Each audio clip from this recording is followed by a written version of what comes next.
Hello hello everyone, चलिए discuss करते हैं कि आज चार्ट ने कैसे वर्क किया है।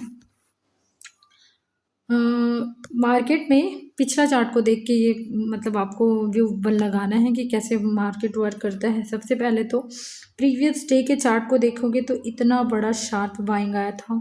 साइडवेज रह के इंट्राडे में मार्केट ने काम किया, वही रेंज में एक ही रेंज में घूमा। ठीक है, मार्केट को इस रेंज के बाद भी अगर मार्केट को पॉजिटिव में ही होना होता तो या तो फ्लैट ओपनिंग होती या फिर गैप अप ओपनिंग होती, जिससे फ्लैट में क्या है, यहाँ छोटे मोटे को ऐसे मतलब हंट करता और ऐसे निकलता मार्केट।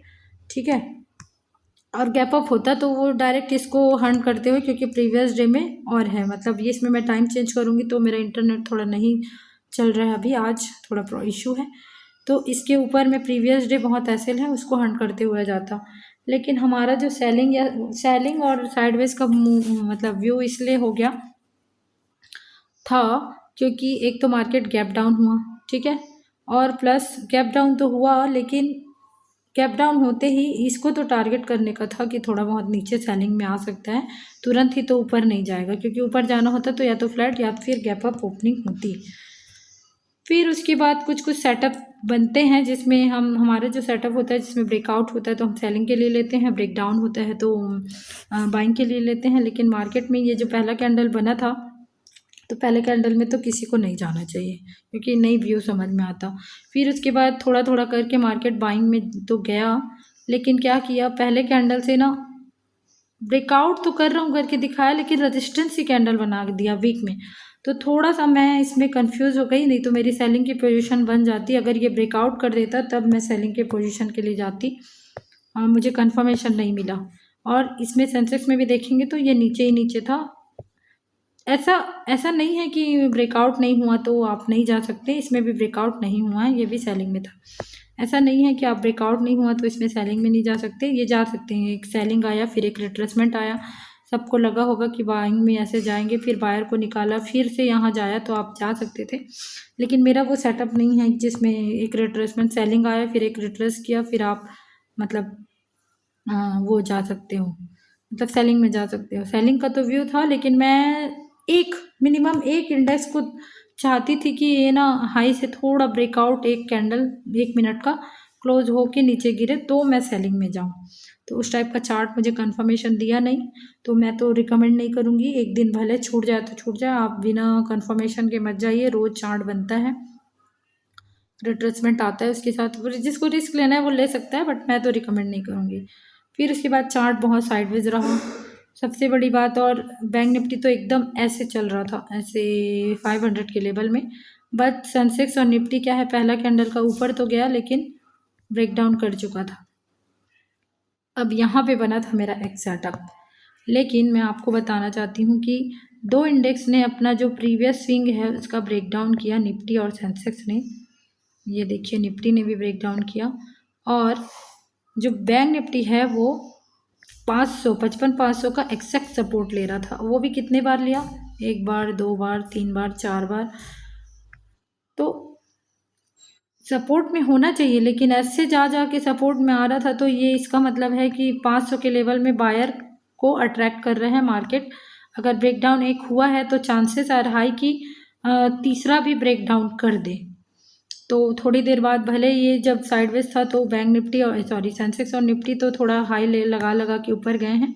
कोई अगर यहाँ लिया होगा तो अच्छा खासा 50-60 पॉइंट लेके निकला होगा। सेंसेक्स में नहीं, सेंसेक्स में 100-150 और निफ्टी में 50-60 पॉइंट। लेकिन ये कंफर्मेशन ट्रेड नहीं था, क्योंकि बैंक निफ्टी सपोर्ट अगर वो सिंपल 1-2 लाइन का लेता, जैसे ये इतना लिया है ना सपोर्ट, 1 बार 2 बार 3 बार 4 बार, हाँ ऐसे नहीं, जैसे वो दोनों ब्रेक डाउन कर रहे थे और ये थोड़ा सा यहाँ जाके सिर्फ एक ही बनाया रहता, जितने में वो ब्रेक डाउन किए हैं वो ये सपोर्ट लेके ऐसे जा तो रहा था, लेकिन वो ऑलरेडी जब तक ब्रेक डाउन किया तो ये 2-3 बार सपोर्ट ले चुका था। तो ऐसा डाउटेबल रहता है, और एक तो सेलिंग का भी था, बाइंग का मेरा ऐसा सच गैप डाउन के साथ कोई व्यू नहीं था, जिसकी वजह से मैं अपोजिट वाला ट्रेड के लिए तो मैं कंफर्मेशन मुझे नहीं मिला, तो सेलिंग के लिए भी नहीं मिला। सेलिंग के लिए मुझे ब्रेकआउट देख रही थी मैं, ब्रेकआउट होता तो ऐसे आती। बाइंग के लिए दिखा तो सही, लेकिन ये भी सपोर्ट ले रहा था बार बार, और मार्केट में को सेलिंग में ही लग रहा था क्योंकि बहुत बड़ा मूव आया नहीं था। तो इस वजह से सेलिंग का भी सेटअप उतना अच्छा काम नहीं किया, सेटअप नहीं बोल सकते, चार्ट जिससे आपको कंफर्मेशन मिले। बट मैं आपको एक बार हमेशा बताती हूँ कि अगर दो ने ब्रेक डाउन कर दिया है, निफ्टी और निफ्टी सेंसेक्स ने, लेकिन जो सपोर्ट ले रहा है वो भी अगर किसी लेवल पे आके ब्रेक डाउन कर दे जैसे ये, तो आपको एक मूव सेम साइड के लिए, जिधर ब्रेक डाउन हुआ है उधर के लिए जाना है। तो क्या ब्रेक डाउन होते ही आपको सेलिंग के लिए घुसना है? नहीं। जैसे ही उस लेवल का ब्रेक डाउन होगा, आप एक बार जिस लेवल से ब्रेक डाउन हुआ है उसके ऊपर जाने के लिए इंतज़ार करें। जो भी ये सेलर आया है उसको ये बाइंग में जाके पोजीशन में निकालता है मार्केट। उसके बाद यहाँ आपकी पोजीशन बनती है और ये एक मूव के लिए यहाँ तो नहीं मिला, लेकिन क्या है, अब सेलिंग में यहाँ तो ब्रेक डाउन किया, इसको देख के जो सेलर आए तुरंत वाले को यहाँ निकाला, ठीक है, तुरंत जो ऐसे यहाँ आए उसको यहाँ निकाला, लेकिन ऊपर से जाके जब एक बार और आया और इतना टाइम पास किया, क्योंकि इसमें सेलर आए होंगे ना भाई, 500 का जो लेवल ब्रेकडाउन हुआ था इसमें अच्छे खासे सेलर आए होंगे, तो इसको जब निकाला फिर से 500 के ऊपर में जाके, तब मतलब, लेकिन कभी कभी नहीं करता है, कभी कभी क्या है, यहाँ से निकाला और यहाँ से मार्केट नीचे आ जाता है अगर नीचे के बाहर को हंट करना हो तो। लेकिन अगर किसी का यहाँ छूटा हो तो ये वाला भी पोजीशन एकदम क्लियर था कि मार्केट में जो सेलर आए हैं उसको ब्रेकआउट दिखाया, मतलब सॉरी, सेलर आए हैं उसका एसएल हैंड किया, और जो 500 के लेवल में के ऊपर जाने पर सेलिंग आने के बाद भी दोबारा अगर कोई जाता है 500 लेवल के ऊपर में, तो यहाँ बाहर घुस जाते हैं, क्योंकि चलो अब मार्केट पॉजिटिव हो रहा है करके, तो उसको निकालते हुए दोनों तरफ का एसएल खाते हुए मार्केट एक मूव देता है। अगर तीनों ने ब्रेक डाउन कर दिया है तो थोड़ा वेट करके लेना है। अब ये तो खैर बन गया, लेकिन इतना जब ब्रेक डाउन 2 लेवल का हो जाता है ना और मूव आ जाता है, तो मैं पलटने का इतना जल्दी नहीं सोचती हूँ, क्योंकि उसके लिए भी थोड़ा सा कंफर्मेशन चाहिए रहता है। ऐसा अगर देखा जाए तो बैंक निफ्टी क्या है, 55,000 के पास में आ गया था, लेकिन ये 50 पॉइंट दूर था।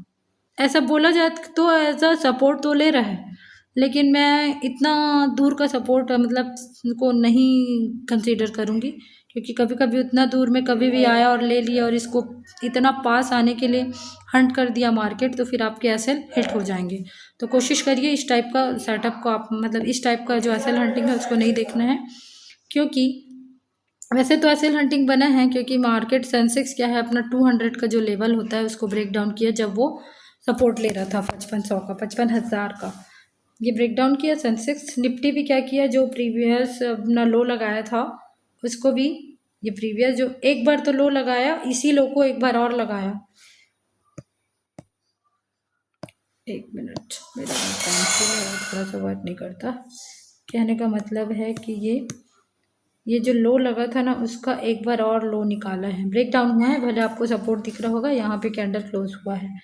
तो जैसे ही सेंसेक्स और निफ्टी ने दोनों ने अपना लो निकाला है और मार्केट फिर से, ये सेलर आए होंगे उसको निकालता हुआ मार्केट ऊपर की ओर गया है, और यहाँ से जो रेजिस्टेंस लिया है इसको ब्रेकआउट करते हुए मार्केट यहीं फिर नीचे आके, जो भी फिर इस रेजिस्टेंस का ब्रेकआउट हुआ होगा यहाँ पे आया हो।